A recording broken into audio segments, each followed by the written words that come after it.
स्वेच्छाकृत रक्तदान शिविर अनुष्ठित 80 यूनिट रक्त संगृहित बालेश्वर जिला बस्ता ब्लॉक अंतर्गत कृष्णा क्लब कुलडिहा पक्षर क्लब षष्ठ वार्षिक अवसर में जिला रक्तदाता संघर सहयोग में ब्लॉक परिसर में स्वेच्छाकृत रक्तदान शिविर अनुष्ठित हो जाइछि।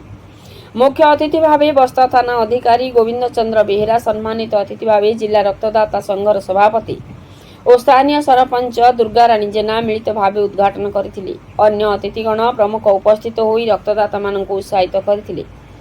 क्लबर सभापति भवानी शंकर दास, संपादक सपन कुमार बेहेरा और समस्त सदस्यों समेत कुलडिहा बणियामारी श्री जगन्नाथ चेतना महोत्सव कमिटीर समस्त सदस्य सहयोग करथिले। कार्यक्रम को क्लबर वरिष्ठ सदस्य मानस रंजन सिंह परिचालना करथिले। एही शिविररु मोट 80 यूनिट रक्त संगृहित होइथिला। जगत कुमार गिरी का रिपोर्ट, मसिया न्यूज। आपण मसिया न्यूज यूट्यूब चैनल को सब्सक्राइब कलेनी कि जदि करिनाहंती एबे करिनियंतु। एहा सह मसिया न्यूज रो फेसबुक पेज को और ट्विटर को फॉलो करंतु। ता सह मसिया न्यूज रो ऐप आसी गलानी। निज मोबाइल रो प्ले स्टोर रो डाउनलोड करनियंतु। जय जगन्नाथ।